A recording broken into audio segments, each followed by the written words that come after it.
Electricity board, and I have been seeing this department since I was a child. I was born in KAB quarters and was brought up there. So this department is very close to me, and when they invited me, I was super excited to meet you all. And thank you so much for this great opportunity. I'll always be grateful for your department, especially because even when I was in school and when I taught 10th standard, 12th standard, enter the MBBS, every moment of time you people have congratulated me and you have given me the appreciation which I needed, and thank you so much. So today I take this opportunity to create an awareness about cancer, which is my field, and I'll keep it as simple as possible so all of you understand, because it's definitely a complicated topic. I hope in the elderly population most of you know what is diabetes, what is hypertension, what is cardiac illness, or what is cerebrovascular diseases. So most of them know what to do in these kind of scenarios. If you get a heart attack, you know exactly what to do. If you get a hypertensive crisis, if your BP shoots up, you know where to go. But most of the patients in India don't know what to do when you are diagnosed with cancer. So just the only thing what they know is cancer is a terminal illness, and if you are diagnosed, you will die. That's the most common myth which is there in the society. So today I'll be talking about the cancer awareness and also the newer advances which are happening, because there are a lot of advances which have happened in the last 7 years, and the treatment of cancer has taken a new lead in the community. So it's important for all of us to know it. So context, I'll be talking one by one. First is, what is cancer? Exactly, why the cancer happens. Next, what is the burden of cancer in the world and in India? And what are the most common cancers in India? And if this is the scenario, why this cancer happens? So most of us know that obesity, very carbohydrate-rich diet, the sedentary population, this leads to the most common problems like diabetes and hypertension. But why does cancer occur? Nobody has an answer. So I'll be stressing on that. And if we know what is the problem with cancer, how to screen it, how to prevent it, what are the vaccines for it, and the most important is treatment of cancer and how it has changed over the time, over the evolution of time. So exactly what is cancer? First thing, cancer is a group of diseases where abnormal cells grow uncontrollably. To make it simple, our whole body is made up of small cells which are very microscopically seen, which are not visible to naked eye. So ಯಾರಿಗೂ ನಮಗೆ ಕಾಣಲ್ಲ, ಸಣ್ಣ ಸಣ್ಣ cell ಇರುತ್ತೆ, ಅದರಿಂದ ಒಂದು full body ಆಗಿರುತ್ತೆ. So what is the function of this normal cell? So what it does is, once the cell, it is small, then it grows, it does whatever function it has to do, and after some time it dies off to make space for the new cells. This is how the life cycle of a normal cell goes. But what is cancer? Here cancer, this cell will be abnormal, and because of some reason, the DNA damage or any mutation or something, and once the mutation occurs, the cancer cell rapidly multiply. 1 will become 100, 100 will become 1000, 1000 will become 10,000, 10,000 to 1 crore in just a span of 24 hours, 48 hours. In that way it keeps on replicating. And when it keeps on replicating, it will not make space for the normal cells. The normal cells will not have space, and the cancer cell will eat up all the normal cells. That's how the cancer arises, and it will destroy the normal cells, and then the symptoms occur and the patient ultimately dies.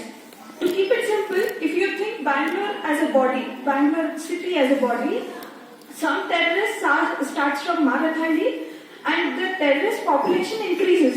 Like one will become 100, 200, 300, 500, 10,000, and they burst out with the population and they start killing all the normal people in Bangalore. And they start accumulating on all the areas, Jayanagar, JP Nagar, Indranagar, Kodmangla, everywhere, and they occupy the whole body and kill it. So this is what is cancer, and we have to kill all those terrorists. So you would have always heard what are the stages of cancer. They say cancer is diagnosed, but it is in last stage, third stage, second stage, So exactly what it is. So this stage 0 is when nobody can see cancer cell. It is called as in situ. Somewhere 2-3 cells or some 10 cells, 5 cells are there, but we are not able to see it. Next is stage 1. So in the body, cancer can arise anywhere, from brain, lung, stomach, liver, anywhere. So when, for example, if it arises from the lungs, and that cancer is there only in the lung, that is called as stage 1 cancer. And from lungs, it goes to nearby lymph nodes. They are the areas where nearby spread happens. That is called as stage 2. Stage 3 is the cancer is still there in the lung, but it has gone to nearby structures like some vessels, nerves. It has occupied a significant area. That is called as stage 3. Stage 4 is when the cancer from one part of the body goes to other part. Like the cancer from lung has gone to liver. Cancer from lung has gone to brain. That is called as stage 4 disease. So all the stages are very important because the treatment is completely different. Stage 0, we can 100% treat it. Stage 1, even if we give the treatment, 90% can survive. The 10% will always have a threat of recurrence or death. Stage 2, 70% to 80% can still be cured. The remaining will be at risk. Stage 3, here comes the problem. 40 to 50% of the cases can be cured. Remaining cases can relapse. We don't know what will happen. And in stage 4, only 20% of the cancer can be cured. Rest other things will be on constant treatment, or the recurrences will be happening, and the survival is also not guaranteed. So that's why it is very important to detect early stages of cancer rather than detecting at the later stages. Okay? So next, what is the cancer burden in the world and in India? So worldwide, there are 1,99,76,499 cases every year. So this is a huge burden in the world. So if we see what are the most common cancers, they are lung, breast, colorectal and the prostate cancer. And in India, the special thing is head and neck cancers are also very commonly seen because of the tobacco consumption. So if this is the cancer burden, this is the data of India. It is again lip, oral cavity, head and neck, then lung, esophagus, colorectal, breast, cervix and endometrium. So these are the most common cancers seen in India. So we have to be aware of what is happening and what can happen in future. So when we have seen all these things, what is the burden and everything, why does cancer occur? I'll be stressing upon it later again, but overview, the cancer causes are age and gender. So as the age advances, cancer incidences rises significantly when compared to younger age. Gender, for example, some cancers are seen only in females, like the breast cancer, cervix, endometrium. But again, breast cancer can be seen in men also, but the percentage is lesser. The other things are genetic factors, like if somebody has cancer in your family, then the next generation will be at risk for developing cancer. Other things are infections. These are viral infections, like the HPV infections. I'll be talking about it one by one again. And immune system, sometimes immunocompromised status like HIV disease or autoimmune disease, this also will lead to cancer. And other things like lifestyle, environmental factors, we exactly don't know why it happens, but these are also the important factors. The main worrying trend in India is late diagnosis and lack of awareness. So if I ask most of you, very little will know about what is cancer, what stage, how to go forward and how to prevent it. So the late diagnosis, for example, if we see in the Western population, most of the cancers are diagnosed in stage 1 and 2. So if you get diagnosed in stage 1 and 2, your cure rates are very high. You can get rid of cancer. But in India, the problem is most of them will come in stage 3 and stage 4. As I told you, the cure rates are very less in these stages. And it is very difficult for us to have the treatment and also cure it. So it's important to be aware of it and then diagnose early. And one more important problem is cancer is not a disease of less cost treatment. The treatment of cancer will cause financial burden. For example, if we see in the Western population, lot of them will be on insurance or government will be aiding them for the cancer treatment. But in India, the patients have to pay from their pocket, which becomes a really problematic stage. Even if we have the treatment option, what happens is the patient will not have money and it is very difficult for us to convince them and also leave them like that without any treatment. So it is very important to diagnose early. If it is early, we can do something even if the cost is a problem. And the good news is 90% of the cancers are preventable. You can prevent the development of cancer. So how can we do it? So most of the times, 33% to 40% of the cancers are because of tobacco and alcohol. Smoking, the tobacco can be because of the smokeless tobacco or the tobacco with smoke. That is cigarettes, bidi, tobacco, gutka, all of these things. And also alcohol consumption. So that's the reason why India has highest incidence of lip and oral cavity cancer, because they eat the gutka and keep it in the buccal mucosa and that will lead to oral cancers. The second most important cause is 20% of the cancers are due to obesity or overweight or sedentary lifestyle. The lifestyle what we follow, where the people are very less active, not engaging in routine activities, so exercises, meditation, the lifestyle changes, your good food habits, all of these are important because 20% of the cancers are because of these things. Next is 16% of the cancers are due to cancer-causing pathogens. In this, the most important one to consider is HPV and the HPSAG, where we have vaccines for it. We can take the vaccine and get prevented by the cancer. And what all this HPV causes? HPV virus is one of the most common causes of oropharyngeal cancers, that is the head and neck cancer, then the penile cancer, vaginal cancer, vulvar cancer. So all of these things all of this is because of HPV. If you prevent HPV, then you will not develop this cancer and you are free from that. Next, other thing is 5% is because of lack of physical activity and proper sleep. Sleep is the most important component. If we consider IARC, they give the risk of the carcinogen. Like tobacco is the type 1 carcinogen.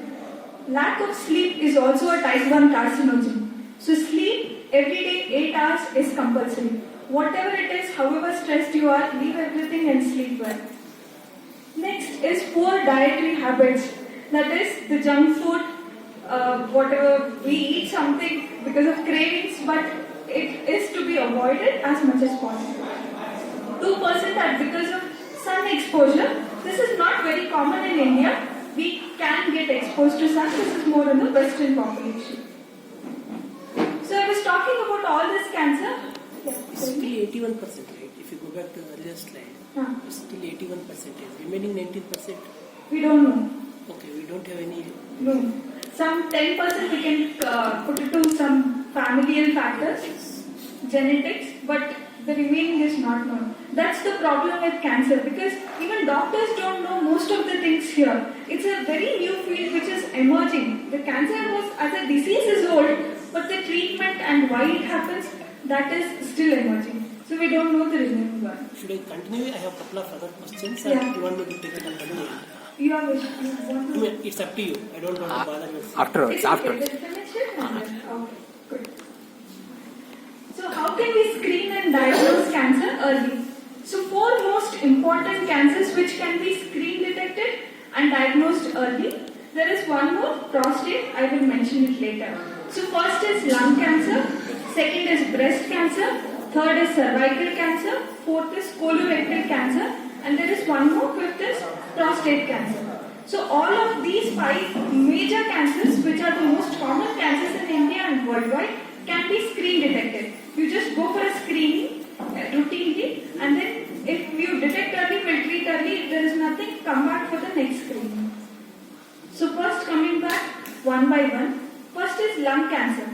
Whom should we screen it, and how is the screening done? So lung cancer, we start screening at the age of 50 to 80 years. 50 to 80 years, but screening is not for everyone. This is not for general population. It is only for people who have significant past history of smoking. So if the patient is currently a smoker, or he has history of smoking since the past 15 years, and we quantify smoking as 20 pack year history. That is 1 pack per day for 20 years. So that is considered as the significant tobacco consumption. Or if you are taking 2 pack of cigarettes per day for 10 years, that becomes a significant history. So that patient is a very high risk factor for developing lung cancer. So they have to get it screened. So what to do for the screening? So you go to a doctor and ask them that you are a risk factor, you want to get it screened. So what we do is we do low dose CT scan. That CT scan is not like a normal CT scan, because with any amount of CTs or X-rays there is radiation exposure. So here what we use is the low dose CT scan. The radiation exposure here is very less. So in this way we do it every yearly. And whenever we detect something, we go ahead and biopsy and do the testing. So this is for lung cancer. Lung cancer screening is not for everyone, only for who has significant history of smoking. Next, breast cancer screening. Breast is the most important cancer in women in India and also around the world. So it is most important to get it tested, detected early. How to do it and when to do it. So all women by the age of 30 should be aware that you are a risk factor. Anyone can be a risk factor for developing breast cancer. So start from 30 years of age. 30 years we don't do any scannings. We just advise them to do self-breast examination. There are a lot of YouTube videos on how to do it, self-breast examination. This is the image. Like the woman has to do her breast examination herself in front of the mirror. And how to do it are there in the YouTube videos, you can go through it. And also know whether your family has any history of breast cancer. If your family has a history of breast cancer, better go to a doctor and ask them the protocol how to screen it. If there is no family history of cancer, there is no one with cancer in the family, then what to do it? Then start by the age of 40 years. By 40, every woman every year has to undergo mammogram. This is compulsory, and this should go on till 75, 80, whatever lifespan it is, it has to continue, because this mammogram, it will detect the cancer early, and it will reduce the death rate which happens because of breast cancer. So it is very important. So by 40 years, everyone has to go to a doctor, get your mammogram done every year. Okay. There are other methods also, breast ultrasound and breast MRI. That is ordered in special circumstances, not for everyone, but get it tested. So next, coming to cervical screening. This is also very important in the context of India, because cervical cancer is not seen more commonly in the Western population. It is more common in the Indian population. So Indian women, low socio-economic status is a very high risk factor for cervical screening. So we always tell the cervical screening should be done in all women. What is the age to start? This age is very early, from 21 to 29 and from 30 onwards. So the methods what we do is we do a pap smear, and the second is HPV DNA testing. So if this comes consecutively negative, we do this test every 3 yearly. If we do the test both together, like the HPV DNA testing and the pap smear, this can be done 5 yearly once. So this has to be done. So start early as possible by 21, or if not, by at least 30 years of age, everyone has to go and test it once. Next, coming to colorectal cancer. Colorectal colorectal cancer is also screen detected. So again, 90% of the cancers, if they are detected early, can be cured. So that's why. What are the methods and who should get it tested? So the method to do it is colonoscopy, sigmoidoscopy, CT colonography, liquid biopsy. There are so many other tests, even the fecal occult blood testing. By the stool sample, we collect and do it. So this has to be done. If we are doing colonoscopy, we do it every 10 yearly or 5 yearly. If we do CT colonography, then it is 5 yearly once. Fecal blood, occult blood test, that comes yearly. Stool DNA test, that also comes yearly. So when to start? Everyone should start screening for colorectal cancers from the age of 45. I'm sure none of you will be doing it, but beware, and any symptoms you feel or you feel that it is something is abnormal in the system, please go and get it tested. So it is very important. So to summarize, every woman at least gets screened for breast and cervix. Men, for sometimes even if you have significant family history, breast cancer screening is also important. If you don't have any history, then at least for lung, if you are a smoker, or colorectal cancer, and PSA also. PSA is prostate specific antigen, that is for prostate cancer screening. So that also should be done by the age of 40. 40 is like a cutoff. From the age of 40, you should start screening for all the cancers, whichever can be screened. So next, what are the vaccines to prevent cancer? So, see, I told you cancer is definitely a deadly disease. If somebody has it, they will go through a lot of suffering and also financial burden, and there is no guarantee of cure. So whatever possible, we have to try and prevent it. So there are only 2 vaccines which can absolutely prevent the cancer. That is, first one is HPSAG, that is hepatitis B vaccine, and usually it is included in the national immunization protocol from for infants now. But whoever is older might have not gotten the vaccine, so get it vaccinated. Just check your schedule, and if it is not vaccinated, get it tested. And the HPV vaccine for women. This HPV vaccine, there are 3 types. One is the bivalent, one is the tetravalent, and the other is nonavalent. Bivalent vaccine is 70% effective. The tetravalent and nonavalent are almost 90 to 95% effective. And this should be done from the age of 9 for all girls. So that is important, 9 to 15. And then this vaccine can be given up to the age of 40. But the prevention rates are best if it is given from 9 to 15 years of age. So any young girls in the family has to get this vaccine. The vaccine is also coming to boys, but it is still not in the guidelines, but it will come in the next future. So next, coming to treatment options. If somebody is diagnosed with cancer, what are the treatment? So cancer care is not single doctor will not treat your cancer. So cancer is treated by the surgical oncologist, the radiation oncologist, and the medical oncologist. So these are the treatments modality of cancer. So the radiation therapist is the one who will give radiation to the tumor. That is like an X-ray, photon beam, proton beam, electron beam. That will target the tumor and the cancer is killed there. Second is surgical oncologist, who does surgery and remove the cancer. And the third is the medical oncologist, which is me.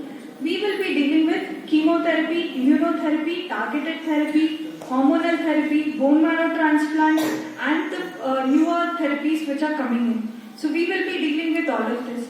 Most of the times cancer we treat as a team. We discuss with a multidisciplinary team and then decide what treatment should go to this patient.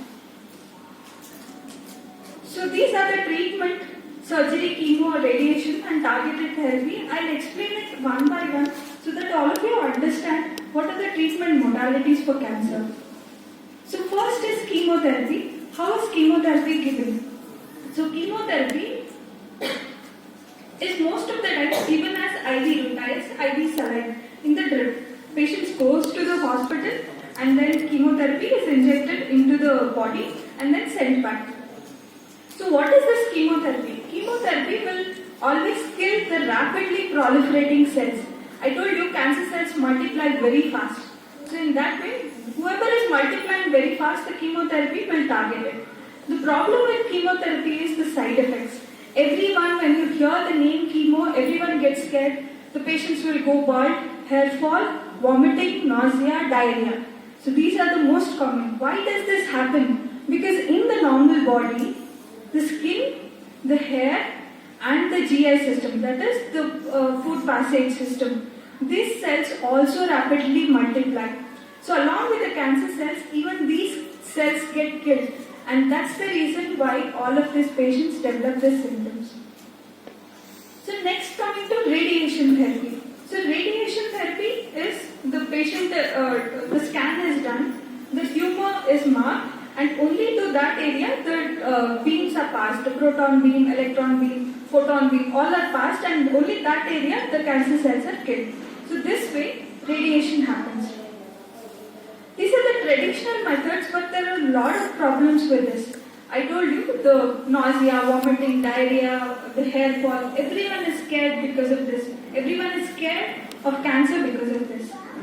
So what are the newer therapies? What the science has brought to the new world to change this one?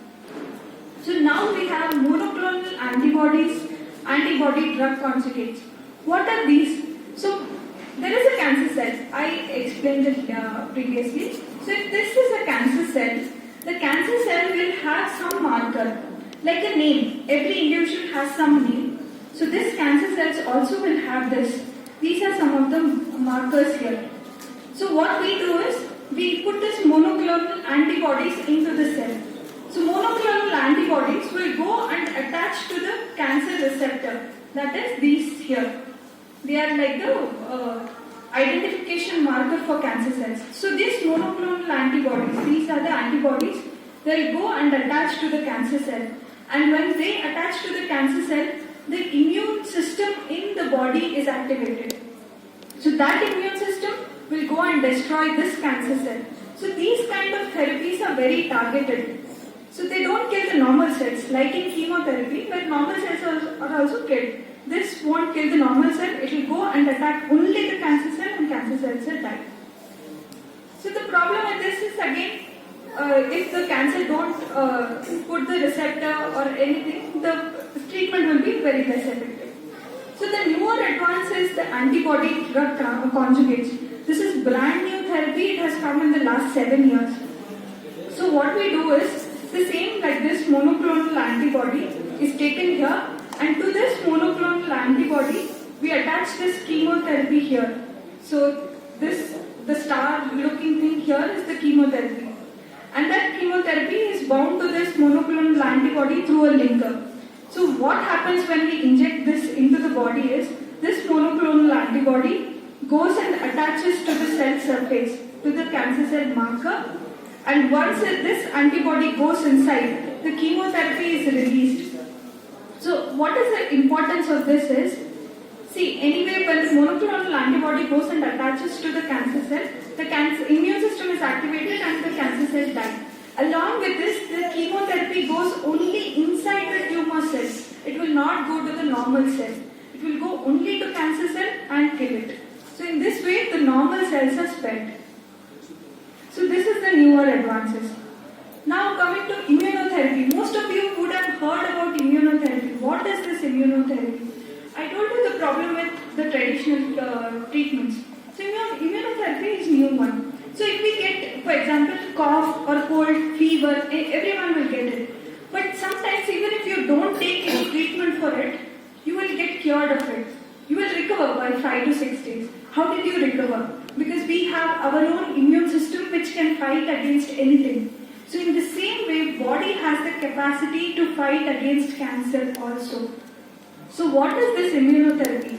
Immunotherapy will blindly activate our immune system much more to fight against cancer. The advantage of immunotherapy is that this has memory. So once if your body fights against cancer, next time when this cancer cell comes, this will again get activated and kill it. So memory is the most important thing in immunotherapy. So this is an example of of a case which I presented in ESMO Asia, Singapore. So this was a patient of breast cancer with brain mets. This is the brain mets here. That is, the cancer from breast had gone to brain. So this was the lesion here.